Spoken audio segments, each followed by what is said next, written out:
De volta com o Educador Entrevista, a gente continua falando um pouquinho a respeito do Setembro Verde e hoje falando um pouco também do direito ao atendimento do deficiente na companhia aqui da Rose. Obrigado pela participação com a gente, Rose, bom dia.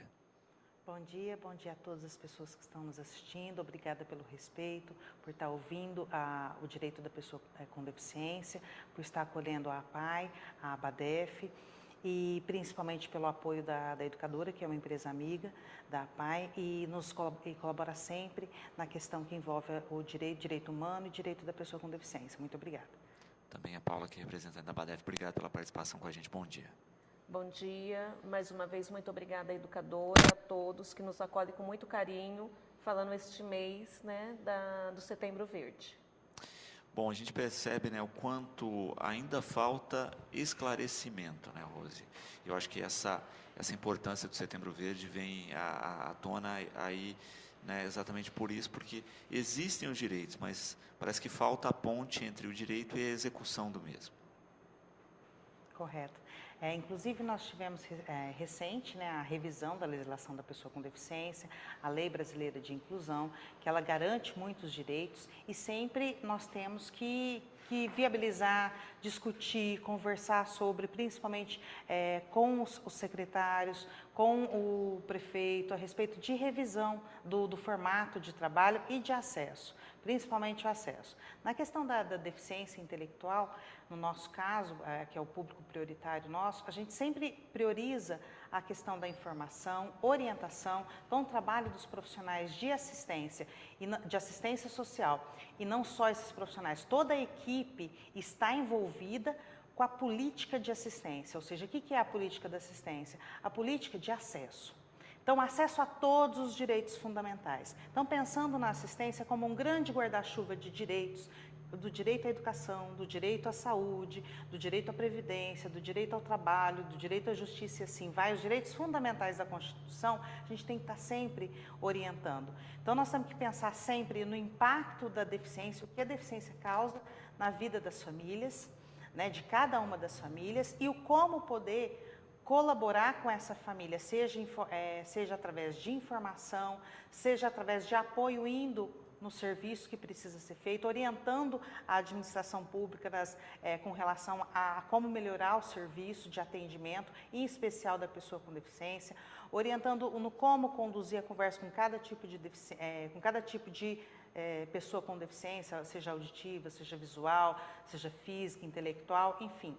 Sempre é necessário conversar sobre isso. Então, esse é o nosso foco, inclusive a Federação das APAES está incentivando a criação das leis nas câmaras municipais do Estado para realmente criar esse mês de sensibilização e, na verdade, de luta pela inclusão, de luta dos direitos da pessoa com deficiência, e esse mês específico, o mês de Setembro Verde, fica para a gente estar discutindo as questões que envolvem a deficiência e que, na verdade, isso é uma luta diária, principalmente para quem vive a realidade da deficiência. Quer dizer, a defesa de direito deles diariamente, a todo momento.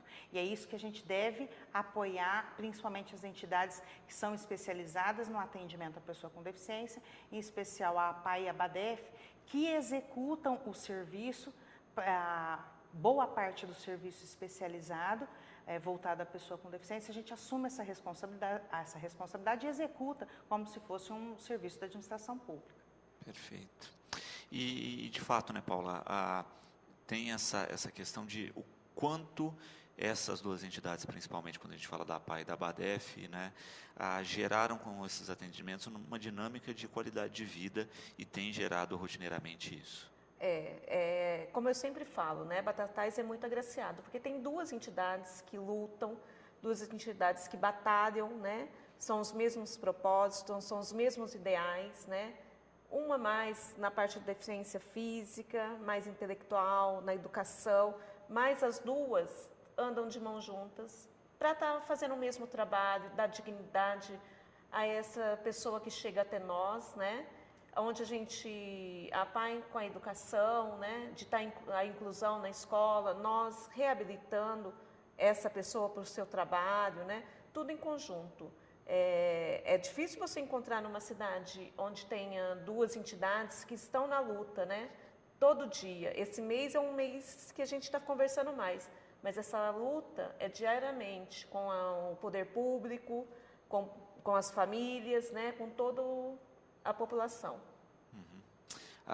Rose, percebe-se aí que, estatisticamente, a gente tem um grande número de pessoas com alguma deficiência e, muitas vezes, a gente reforça isso, né? Se tratadas, se existe uma rotina de tratamento, essas deficiências podem ser, muitas vezes, se não curadas, mas amenizadas, né? Então, a importância do tratamento está exatamente aí nessa qualidade de vida desses atendidos. Correto. Essa informação, inclusive a orientação da Organização Mundial da Saúde, que ela trabalha com um percentual mundial de 15%, pelo IBGE 20%, porque ampliou a questão do conceito de se pensar a definição da deficiência, em especial com relação a casos mais graves, nós falamos aí em 1%, mas aí nós estamos falando de casos acamados, e tem a preocupação com relação também ao envelhecimento. Então, a APAE, principalmente pensando na área que ela atende, prioritariamente a deficiência intelectual, ela tem todo um percurso de atendimento que envolve desde o nascimento até a idade, até o idoso, né, em especial, e que pode variar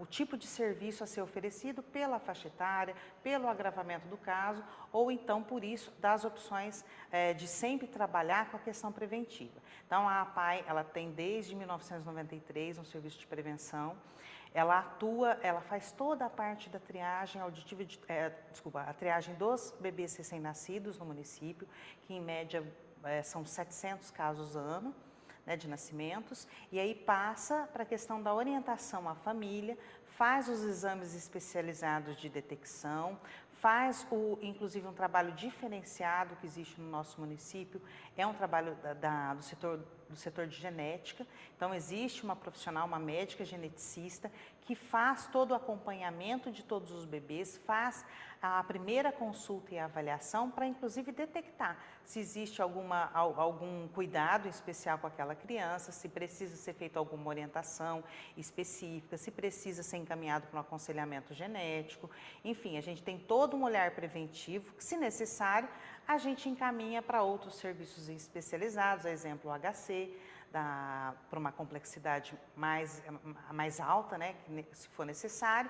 Caso contrário, a gente faz o acompanhamento do desenvolvimento, orienta essa mãe das etapas do desenvolvimento, distribui uma cartilha com todos os principais comportamentos que podem ser observados em cada faixa etária. E aí, inclusive, a mãe é fundamental ter esse conhecimento.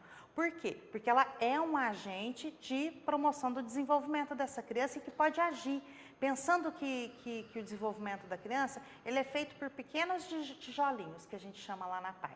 Então, se às vezes faltou um tijolinho na base, depois vai afetar todo o desenvolvimento dessa criança. Então, é fundamental, principalmente na primeira infância, isso nós estamos falando aí de 0 a 6 anos, porque o cérebro está em formação, em alta formação, né? É ali que nós temos que estimular. Vamos estimular o que essa criança precisa para ela poder ter todos os tijolinhos dela construídos para formar essa base de estrutura e ela ter condição de se desenvolver normalmente. Então, esse é o conceito básico que a gente trabalha lá na instituição. Então, sempre tem que ser visto a APAE como uma instituição especializada, de caráter preventivo. Não quer dizer que o seu filho tenha alguma deficiência, e se tiver, ela vai ser muito bem trabalhada e vai ser encaminhada para os serviços que precisam ser feitos para aquela criança, mas, assim, a gente tem que estimular.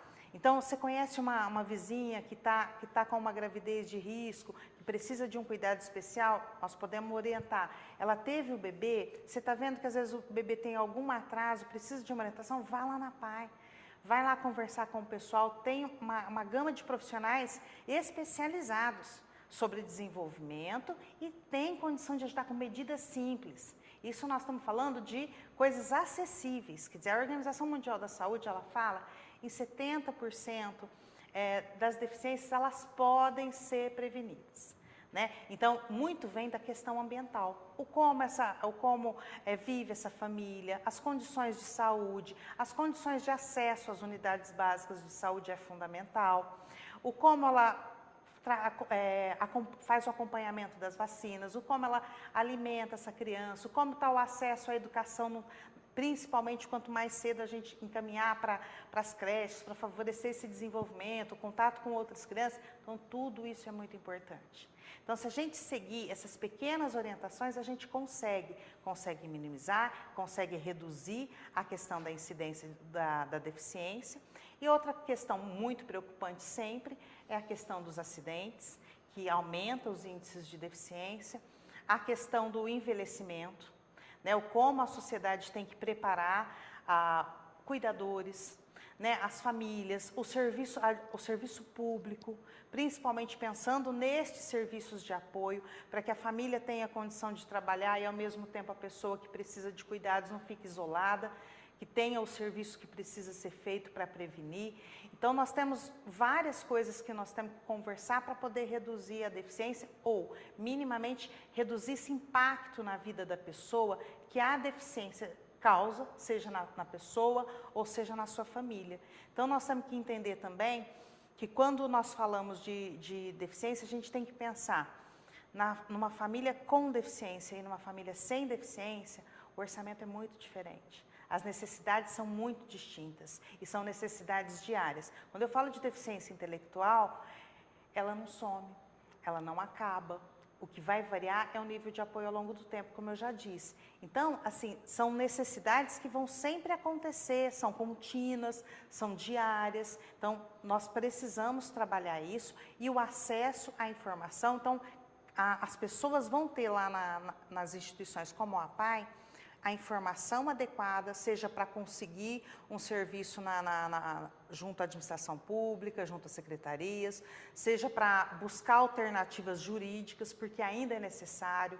Então, ainda se faz muito acesso via justiça, porque às vezes você não consegue nos procedimentos básicos que a gente tem de acesso normal ao serviço. Então, ainda é necessário fazer pedidos judiciais, o que não deveria.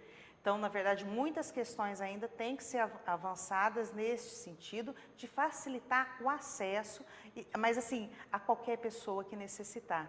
Então, o conceito de deficiência é a barreira que ela tem, que impede ela, seja para a autonomia, seja para ela ser mais funcional no dia a dia, e que isso mudou. Quer dizer, se a gente diminuir as barreiras que ela tem, a gente tem que tornar a vida da pessoa com deficiência o mais normal possível. Então, tem que ter um cuidado mesmo, um cuidado para todos os envolvidos e principalmente nas áreas prioritárias, assistência, educação, saúde, que é o que a gente luta tanto e que os nossos serviços, a exemplo da APAE e da ABADEF, eles são integrados minimamente com essas áreas e depois a instituição faz um trabalho todo de rede. Ele tem que estar sempre interligado, justamente para favorecer esse acesso. E o acesso é sempre a palavra-chave. Paula, aí quando a gente pensa na questão especificamente do acesso, muitas vezes as pessoas não sabem nem o caminho do acesso, né? Vão na primeira instituição ou no primeiro órgão, faz uma inscrição lá e fica no aguardo. Exatamente. E a gente percebe que hoje a gente tem uma gama de entidades, de ações que atendem, então seria importante que as pessoas se cadastrassem no máximo possível, até para ter uma porta... Uma porta de entrada. E isso é muito importante na nossa cidade, que é uma cidade que todo mundo, né, as instituições se conhecem, né? Às vezes chega alguém que não é o nosso perfil, mas é perfil de outra entidade, a gente sempre tem essa comunicação, mas é necessário que a população, né, com deficiência ou não, vê aonde, né? Tem os seus CRAS, né, na sua região, tem os seus postinhos, eles vão lá, nas secretarias, pedem orientações, e que ela possa, né, junto com as suas assistentes sociais de cada instituição, ou mesmo nas secretarias, estar encaminhando essa pessoa para ver o seu direito, né, aonde ela se encaixa, né, em que trabalho que é melhor para ela ou não, né. A pessoa, ela tem que saber dos seus direitos, né, tem que estar muito preocupada de estar procurando os seus direitos, saber que Batatais tem uma rede muito grande, que nós nos conversamos, né, para saber o que é o melhor para aquele paciente ou para aquela pessoa que necessita. Também a gente fala muito, né, e reforça isso sempre, da questão das ações de prevenção, né, o quanto a prevenção é fundamental em todas as ações, e que o Setembro Verde também é um alerta disso, porque a deficiência é um estado, né, e hoje nós não estamos com, mas amanhã podemos estar. Exatamente. Né? E sempre a prevenção é econômica, dá mais qualidade de vida para as pessoas, e a gente fala pouco em prevenção, né? O brasileiro adora remediar, mas prevenir é uma coisa que não está muito na nossa cultura. Não, e a Rose falou muito bem do trabalho que eu conheço muito bem, né, pelos anos que eu trabalhei na prevenção. É fundamental, né, do trabalho que a PAI faz, do exame do pezinho há muito tempo, da genética, de estar orientando as mães. E a prevenção, assim, o que eu vejo chegando na minha entidade, na Badef? Muito acidente de moto, acidente de carro, então, as pessoas que não prestam atenção, né? Ou às vezes que bebem. Então, isso também é uma prevenção. São culturas que as pessoas esquecem, né? De tá indo lá, vai, toda hora está falando não beba, não usa o celular. E hoje, a minha estatística, que era mais idosos, a minha estatística aumentou. Eu tenho uma faixa etária de 18 anos, 20 anos, né, que chega com uma deficiência instalada naquele momento por um acidente ou com uma amputação, né, que a gente vê muito lá, e com pequenos cuidados na sua vida, ele não teria chegado a esse ponto, né? Mas é fundamental, né? A prevenção é o melhor remédio para tudo, para tudo. E, Rose, a gente percebe o quanto a PAI virou uma página, né, ao instalar o programa de prevenção, quanto isso tem resultado. Às vezes é um resultado que não é tão aparente no nosso dia a dia, porque você não vê mais a deficiência instalada, né? A prevenção, ela retira isso. A gente só vai perceber o quanto funciona na curva da estatística depois, não é? Correto. Lá na instituição nós temos várias histórias, né, que passaram por lá, receberam o diagnóstico em tempo, foi possível reverter a situação, teve um atendimento especializado na área de genética, fez uma operação que foi necessária, enfim, voltou ao desenvolvimento normal, não teve nenhuma sequela. Nós tivemos casos também que às vezes tem a instalação da deficiência, mas você consegue minimizar os efeitos. Então, se você intervém no momento certo, fazendo o atendimento na área que ele precisa ser estimulado, então nós temos casos que às vezes poderiam estar dependentes totalmente em uma cadeira, em uma cama, e que tiveram essa vida, essa projeção de vida totalmente alterada.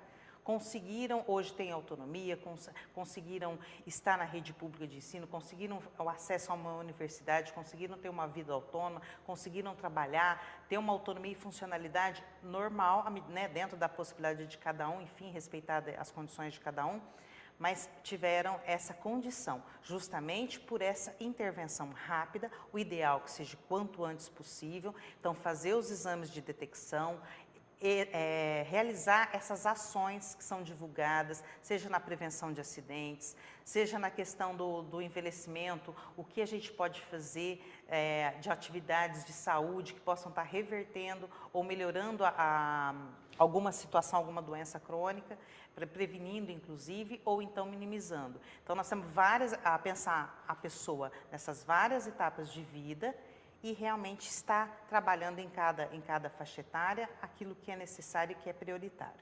Então, esse é uma atuação da instituição e é uma atuação que deve ser conduzida pelos órgãos, seja de saúde, de assistência e de educação, pela nossa comunidade como um todo, pensando que nós é que coordenamos e que devemos coordenar a questão das prioridades que são investidas na nossa comunidade e quais são os serviços que têm que ser implantados em nossa comunidade para poder reverter essa situação. Então, é muito necessário e passa muito pela conscientização. Então, cada vez mais a instituição faz a articulação com as secretarias da assistência, da educação e da saúde para terem ações integradas, principalmente pensando nas diversas faixas etárias. Inclusive, a Secretaria de Direitos da Pessoa com Deficiência do Estado de São Paulo pensa muito isso, elabora manuais, então tem bastante informação na internet sobre isso, para a gente poder ter mais informação e melhorar a questão das políticas públicas. Então, foi um ganho no nosso Estado a questão da criação das secretarias do direito da pessoa com deficiência e uma outra frente de trabalho da APAE, da BADEF, agora dia 26 na Câmara, vai ter uma audiência pública que vão ser convidadas pessoas com deficiência, familiares, pessoas interessadas, enfim, a comunidade como um todo, estão convidados para poder discutir a questão da política pública, direitos específicos, quais são os desejos, as necessidades das pessoas com deficiência, quais são as prioridades, que isso deve ser falado muito, para realmente a gente poder, inclusive, melhorar a adoção de medidas preventivas e a questão de melhorias dos serviços especializados quando necessário. Então, essa é uma prioridade nossa enquanto instituição e inclusive, orientando cada vez mais. Na APAE, nós temos um trabalho de autodefensoria. O que é isso? E também de fortalecimento à família, que é um serviço de informação sobre direitos e sobre como ter acesso. Seja na informação preventiva, seja na informação de reabilitação e seja no funcionamento do dia a dia da pessoa, seja para atividade simples, seja numa simples atividade de acesso ao transporte. Que para nós é muito simples, mas para quem tem uma deficiência ou uma pessoa cadeirante em casa é uma maratona. Muitas vezes a pessoa não tem um veículo, não tem uma condição de viabilizar o acesso, seja ao lazer, uma coisa simples. Eu quero ir com meu filho cadeirante a um evento X que vai acontecer lá na praça. Eu moro muito distante da praça, como é que eu vou? Eu não tenho veículo. Como é que eu conto? Então, assim, nós estamos falando de coisas tão básicas que para nós que tem acesso a essas coisas, para nós a gente não sente isso na pele. Então, a gente tem sempre que estar verificando essas pequenas coisas básicas. Ainda assim, a gente tem que discutir sobre direitos básicos para poder melhorar a vida das pessoas com deficiência. Então, essa é a nossa grande prioridade. A prevenção é a menina dos olhos e sempre acessar os sites de informação, tanto da APAE de Batatais, da Secretaria dos Direitos, seja no site da ABADEF, ou então ligando na APAE, mandando mensagens por e-mails ou pelo Face, enfim. Vamos utilizar esses mecanismos de informação e, principalmente, organizar as informações. Como você disse, a questão da tecnologia, do acesso a tecnologias e a gente saber quantificar o quanto é isso. Na verdade, assim, a gente tem uma grande carência na área da saúde quando se fala de dispensação de órtese e prótese, meios auxiliares, seja bengala, seja cadeira, seja uma órtese específica que vai dar uma funcionalidade para essa pessoa, seja um implante coclear, enfim. Nós temos listas grandes de espera em várias áreas, em especial nós tivemos acesso recente à lista de espera do HC, que na verdade ela centraliza todas as listas, e aí a gente vê listas às vezes que não estão atualizadas, ou a lista que foi gerada há 2 anos atrás e que não representa a realidade hoje das pessoas, ou que demoraram muito para a gente poder dar resposta às necessidades das pessoas. Então, são coisas que nós precisamos, sim, conversar, e cada vez mais a gente mobiliza as pessoas com deficiência para que elas tenham voz, tenham acesso e reivindique, inclusive, essas agilidades burocráticas, né, reduza isso para que possa facilitar esse acesso simples. Nós estamos falando que, às vezes, uma cadeira, ela precisa de adaptações e a criança, ela se desenvolve, ela cresce. Ela muda toda a fisiologia dela ao longo do tempo e que requer, às vezes, o ajuste da cadeira, trocar, às vezes, os apoios que a cadeira tem, ou então, até a própria cadeira ela tem que ser modificada, seja no tamanho, no formato, enfim, e isso é muito difícil. Lá na APAE, a gente tem casos que precisam dessas cadeiras e ainda a gente encontra muita dificuldade de trocar. Sabe, aí é comum a gente ver campanhas, a família fazendo uma campanha específica para poder conseguir uma órtese, uma prótese. E é o básico para ela sobreviver, é questão de vida.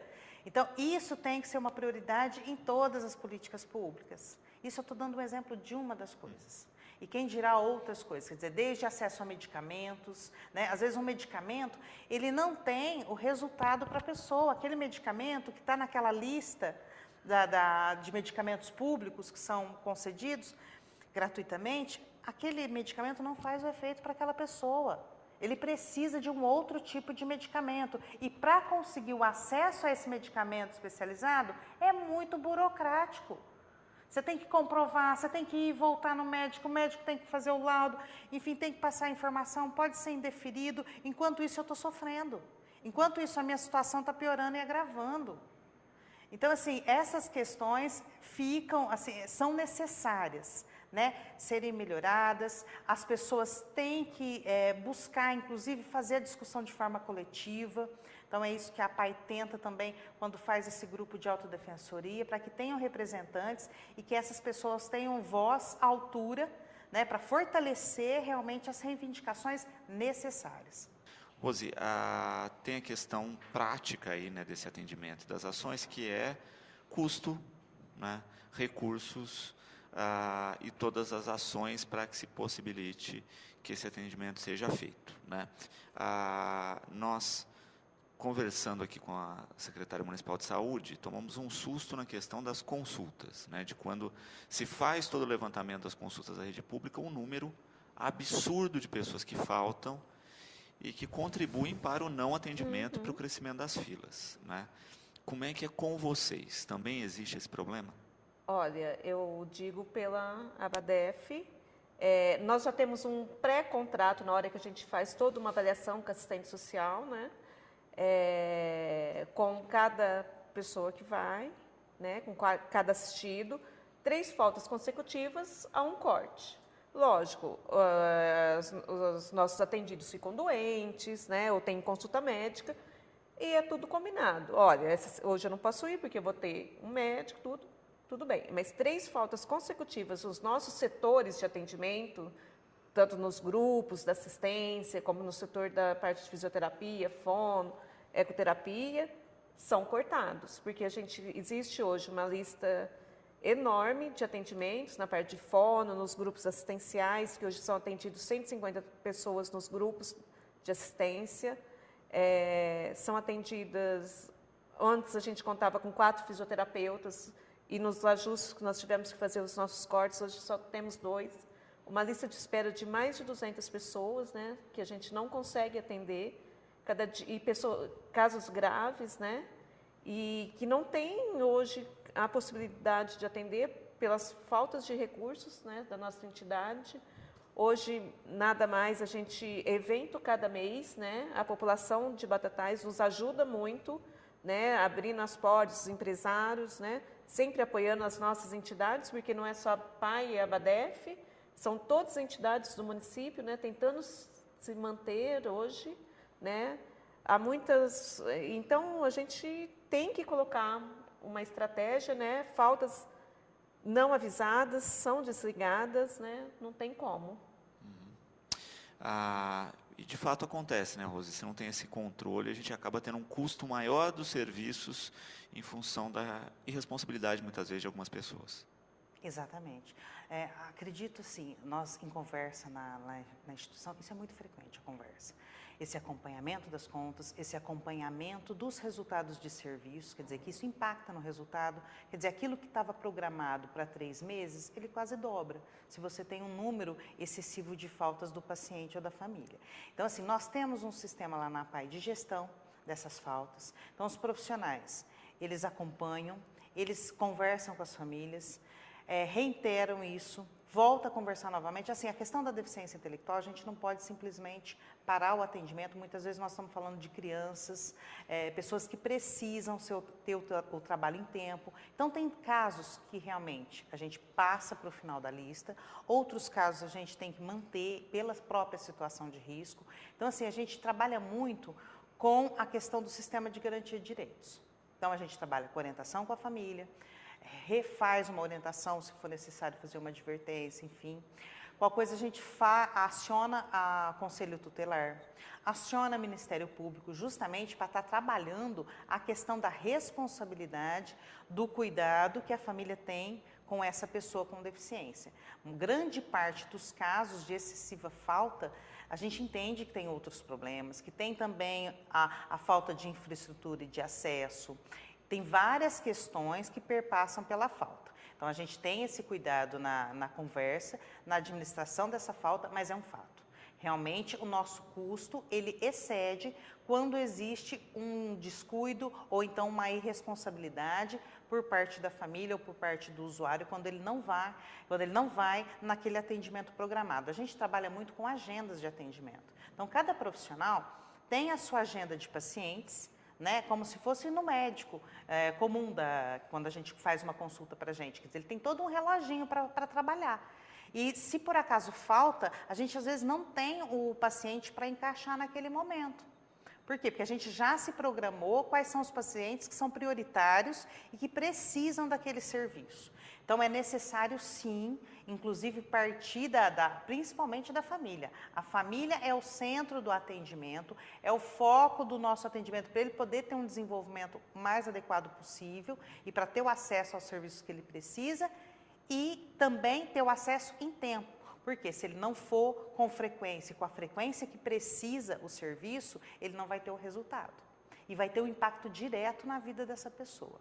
Então, isso é muito sério, isso impacta nas instituições e na saúde pública, isso é seríssimo, essa questão do respeito da população com o serviço público e colocado à sua disposição. Isso também gera prejuízos grandes para nós que somos administradores de recurso público. Quer dizer, a instituição também é um administrador quando ela recebe um recurso público, quando ela oferece o serviço gratuito e que isso tem que ter a contrapartida das famílias. Isso para nós é imprescindível, isso sempre a gente trabalha.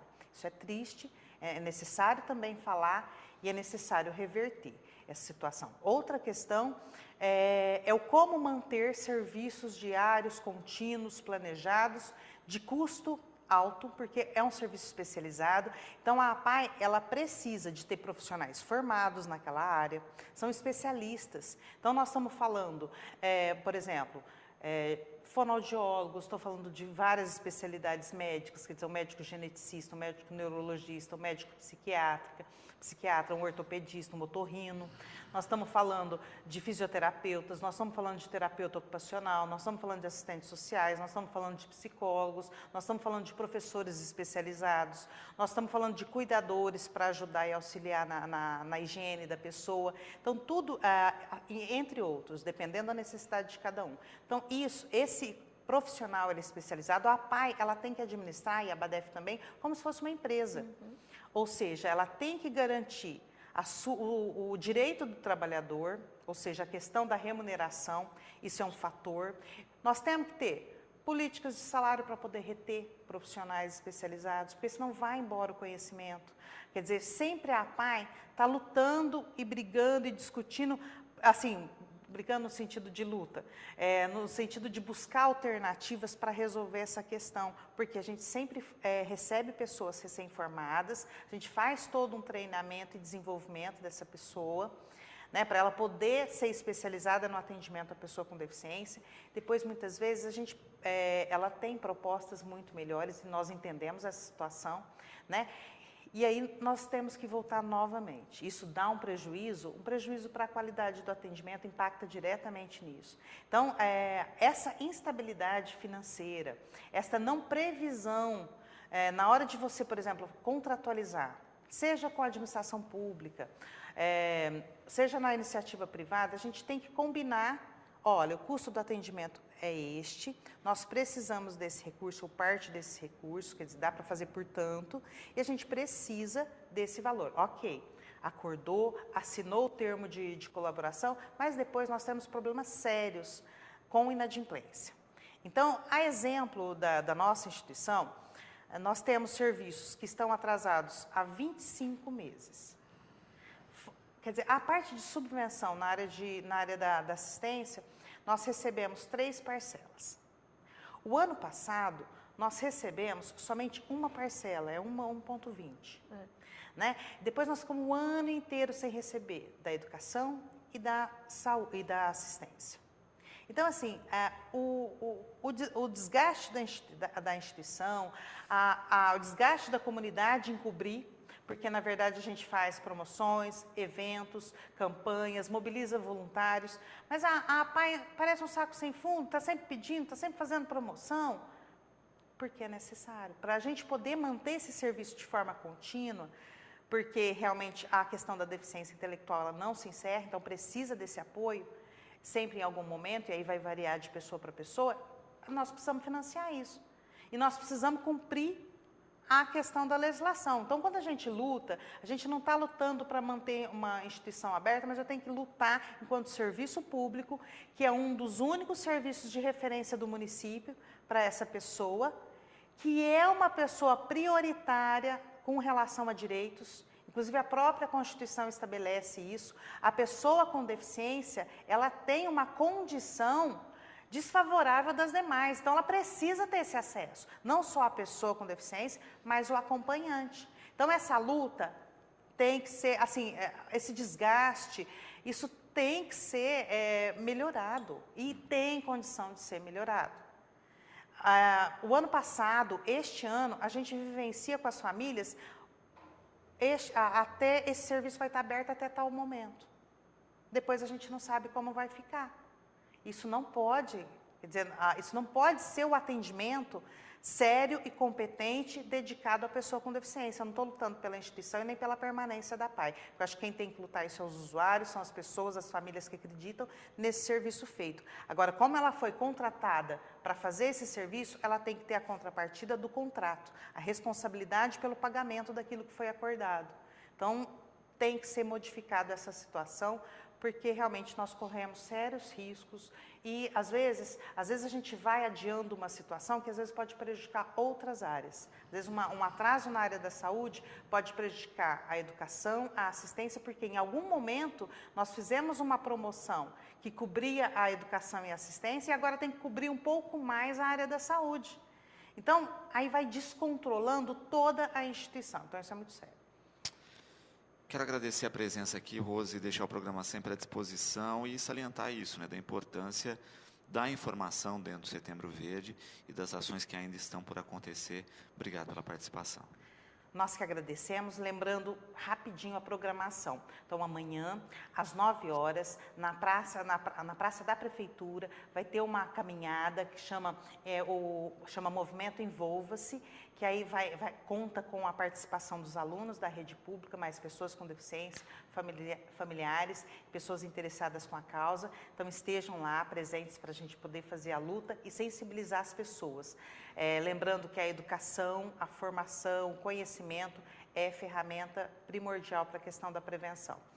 E depois também vai ser dia 26, a audiência pública na Câmara, às 14 horas. Contamos com a presença também das pessoas para poder fazer a defesa e discutir a questão da política da pessoa com deficiência. E depois vão ter outras programações que envolvem a exposição de fotografias itinerantes, sobre o olhar da pessoa com deficiência, sobre as barreiras que ela enfrenta no dia a dia e que isso vai ser disponibilizado nos principais bairros e em pontos comerciais de grande circulação de pessoas. O nosso agradecimento e sempre colocando à disposição a APAI para discutir, conversar, orientar sobre a pessoa com deficiência, sobre medidas preventivas, sobre orientações, como lidar com comportamentos, como propor atividades que possam estar estimulando essa pessoa, enfim. Entrar em contato com nós através do telefone 16 3661 6000 e agradecemos sempre o respeito e a atenção com que vocês recebem as orientações da APAI. O nosso agradecimento. Perfeito. Paula, obrigado pela participação. Sabe que o programa está sempre de portas abertas. Eu que venho agradecer em nome da ABADEF, né? Faço jus às palavras da Rose, né? Tenho muito que agradecer a vocês. Sempre está aberto os nossos avanços, as nossas eventos, né? Muito obrigada a todos. Perfeito. Bom, no próximo bloco nós vamos falar um pouco das ações que estão sendo realizadas aí na parceria, né, dos moradores ali do Alto Castelo. Nós voltamos já já. De volta com o Educador em Entrevista, eu converso agora um pouquinho com o Fabrício, que é presidente do Centro Comunitário Motorista Afonso. Obrigado pela participação, Fabrício. Boa tarde. Boa tarde, Luciano. Boa tarde, ouvintes da Educadora.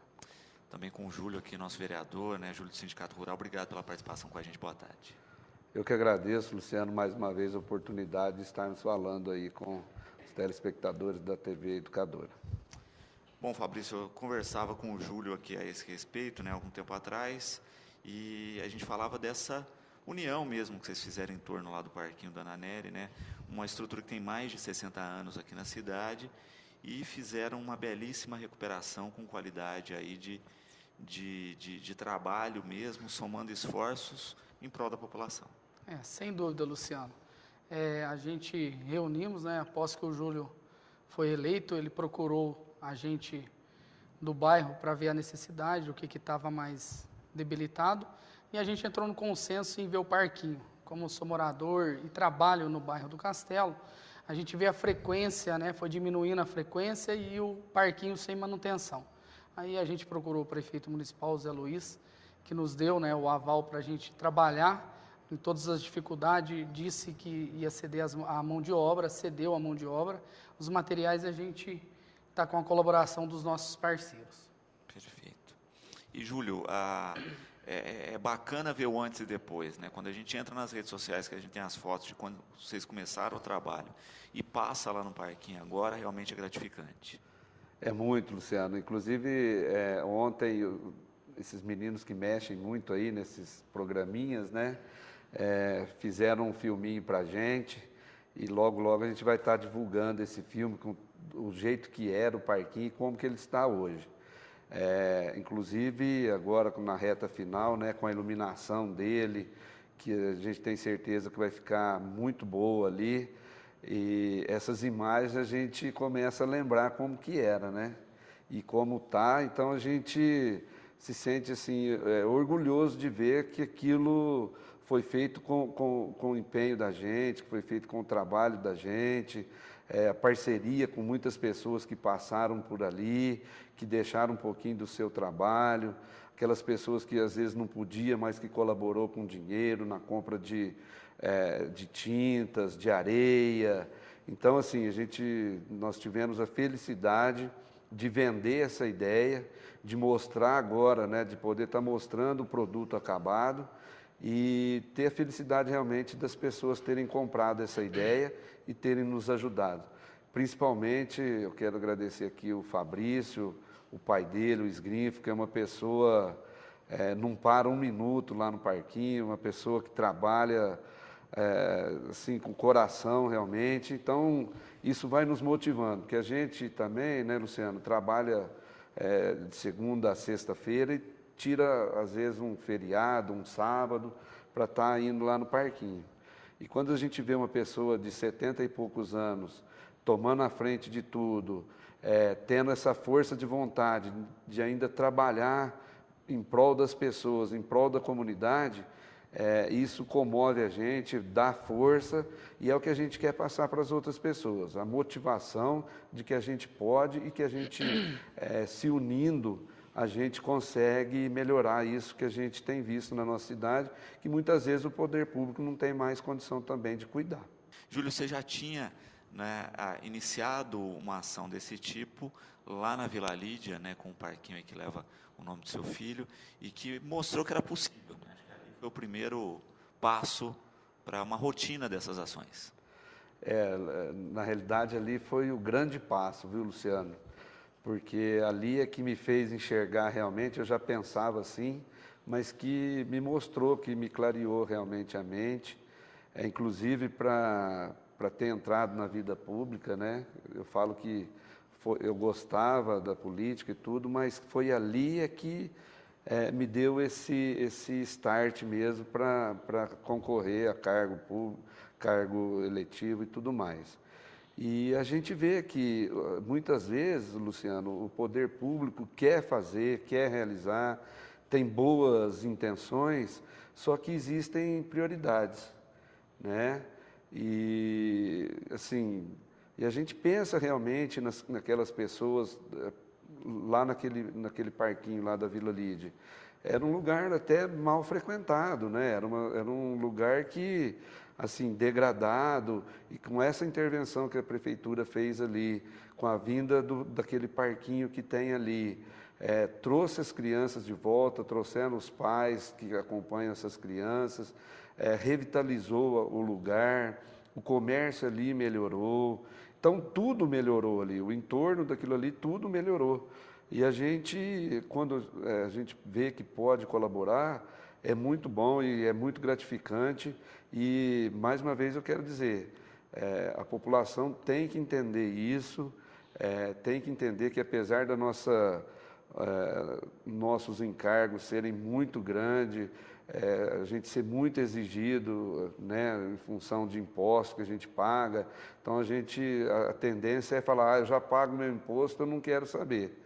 Mas não é bem assim. A gente sabe que tem muitas mazelas ainda acontecendo, que a gente não pode virar as costas, nós temos que atacar de frente esses problemas que a gente tem e dar condições para as nossas crianças terem um lugar legal para brincar. Perfeito. E Fabrício, eu acho que juntou também uma questão de experiência, né, que todo o pessoal lá do Centro Comunitário Motorista Afonso, que fazem também parte da equipe, uma parte da equipe, já tem, porque a gente vê que é um centro comunitário extremamente bem cuidado, e que é feito esse cuidado da iniciativa dos próprios moradores. Sem sombra de dúvida, né? O Centro Comunitário do Castelo é um modelo, como tem vários aí, também tem o da Vila Lídia, que a Mara cuida-se muito bem. A nossa diretoria preocupa, né, em trazer ações, em trazer eventos para a nossa comunidade, e a gente, né, pede para a comunidade que cuida em torno do centro comunitário. Então, isso é o envolvimento da comunidade com o bairro, com o centro comunitário, isso é muito importante para que a gente releve isso, porque não adianta a gente cuidar, pintar, reformar, e se a comunidade não abraçar a causa também e ajudar nós a conservar, né, Luciano?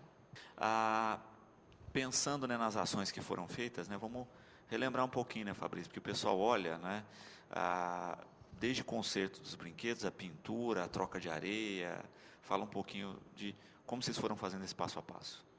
Nós iniciamos, né, começamos nos brinquedos, pegamos e começamos a pintura dos brinquedos, a troca de todo o madeiramento, de todos os brinquedos foram trocados.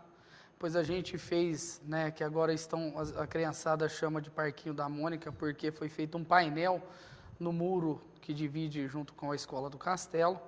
Então, ali foi tudo rebocado e a gente fez uma pintura, agradecer a Priscila, né, que foi uma das que comandou a pintura do painel. Então, aí começamos a troca da areia, foi trocado 42 metros de areia, foi todo removido e todo trocado. Parte hidráulica foi colocado um lugar para lavar os pés das crianças, todo revestido. Iluminação, a gente está passando a fiação que já não tinha mais, não tinha lâmpada, não tinha globo. A gente está voltando a restaurar isso, mantendo a originalidade do parque. Os bancos também antigos que tem lá, colocou alguns novos, mas mantendo também a parte histórica do parque. Perfeito. E, Júlio, é visível, né, a transformação e também essa preocupação em recuperar, mantendo a estrutura que estava lá e quase certeza que são os brinquedos mais antigos da cidade, né? O parque vai completar 63 anos e boa parte dos brinquedos são originais. Sem dúvida, e a gente vê a qualidade, né, o material reforçado, que são ali os brinquedos, difíceis de estragar. Nós tivemos, o Fabrício acho que esqueceu, por exemplo, alambrado. Uma parte nós trocamos, uma parte do alambrado caiu uma árvore ali em cima uma vez, e nós conseguimos trocar essa parte. A nossa intenção era trocar todo o alambrado, mas aí a gente fica com um pouco de medo, de receio de não dar conta também do trabalho, né, que é voluntário, e também do alto custo que se tornaria esse tipo de coisa.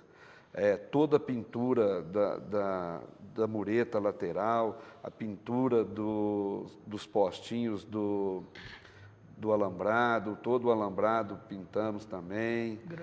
A grama que nós colocamos, nós retiramos a grama antiga que tinha do lado de fora ali do parquinho. Tivemos a doação da Itogras e fizemos o plantio da grama nova ali, inclusive numa época é engraçado, né? A gente recebe a doação e a gente tem que dar conta de fazer o serviço. E justo na semana faltou a água na cidade. Olha o nosso desespero. Aí a gente vai nos amigos, socorre de um jeito, socorre de outro, consegue a doação de uma coisa, compra outra, e a gente, graças a Deus, assim, nós não podemos perder aquele serviço, aquela doação, que para nós não teve custo, mas existe o frete, existe o material em si que foi doado, o compromisso, né, com a pessoa que doou, da gente fazer um bom trabalho. Então, vai juntando tudo isso daí e a gente, graças a Deus, né, hoje, assim, está com 99% daquilo tudo pronto. E é uma satisfação realmente ter conseguido.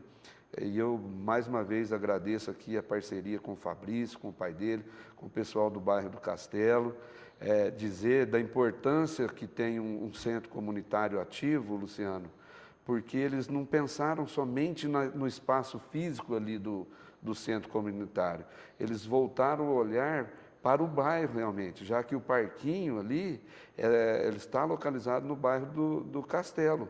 Então, era um local do bairro Castelo que estava precisando de uma remodelação.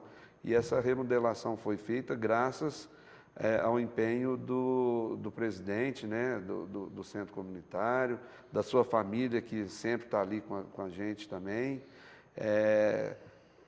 Tudo deu certo porque houve esse envolvimento deles com a sociedade, principalmente, que passa ali, dá os parabéns para a gente, mas o que a gente está fazendo nada mais é que tentar motivar pelo menos as pessoas a olharem com outros olhos aquilo que nós temos na nossa cidade.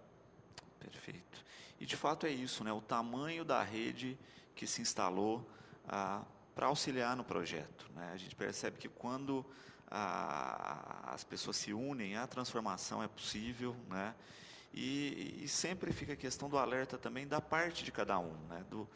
Cada um fazendo um pouquinho, a gente transforma de fato a sociedade, seja pelo lado bom ou pelo ruim, né?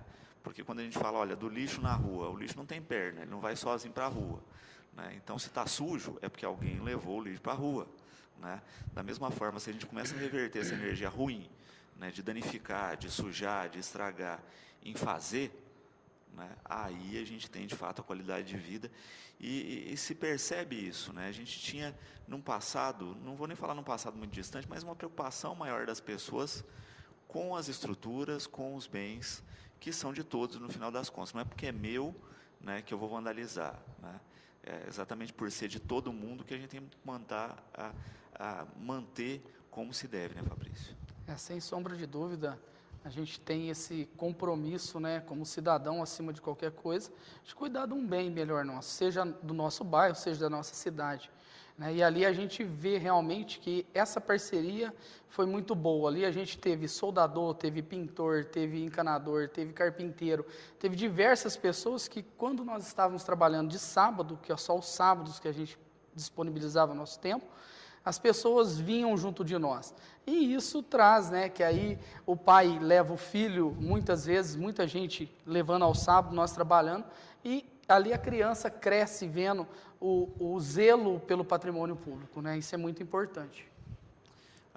E Júlio, é essa sensibilização que eu acho que a ação de vocês permite na cidade, né, e não só, né, a gente tem várias ações, cito aí, né, a dona Helena e todo o pessoal lá que se reuniram para dar um trato também no postinho de saúde, na unidade básica de saúde, né? Se a gente tivesse mais pessoas com esse espírito, eu não tenho dúvida que a gente viveria no paraíso.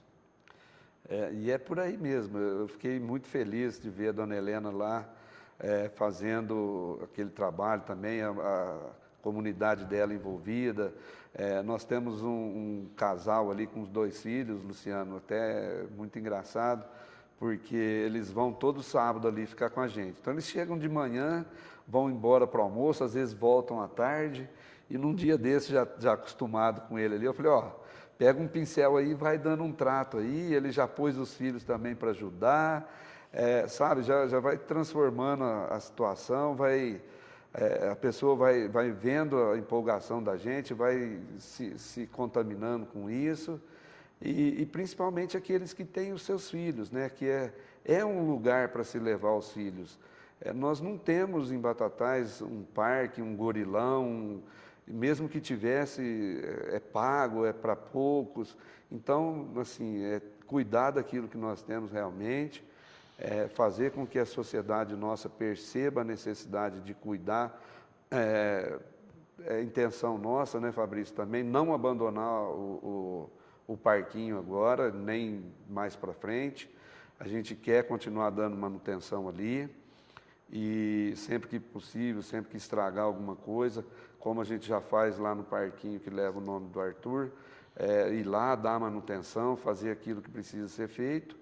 E também, Luciano, gostaria de deixar aqui meio já em off, né, Fabrício? A gente já está vendo uma outra ação aí no município, e que a gente vai contar, se Deus quiser, com muita gente, com um pessoal muito engajado em questão social, e brevemente, se Deus quiser, a gente vai estar divulgando essa ação que a gente, junto com essas pessoas, nós fomos até procurados por elas para poder estar junto, e a gente quer estar também levando essa força de trabalho nosso para outros lugares da cidade. Maravilha. Júlio, quero parabenizar pela iniciativa da ação, né, e espero, de fato, que esse exemplo seja seguido aí por todos nós. É o que a gente espera também, Luciano, acima de qualquer coisa, né? Motivar, mostrar, dar o exemplo, principalmente para as gerações mais novas aí que estão vindo também. A gente convidava sempre os meninos do Jovem Agricultor do Futuro para eles estarem conosco, e muitas vezes que eles estavam ali com a gente, as pessoas passavam, parabenizavam eles pelo trabalho que eles estavam desenvolvendo, e isso mostra, né, para a pessoa, não apenas com palavras, mas com ações, que é possível e que existe o reconhecimento das pessoas. Perfeito. Só uma questão do César aqui, né? Se é possível as pessoas que trabalham como voluntário ter uma comprovação disso.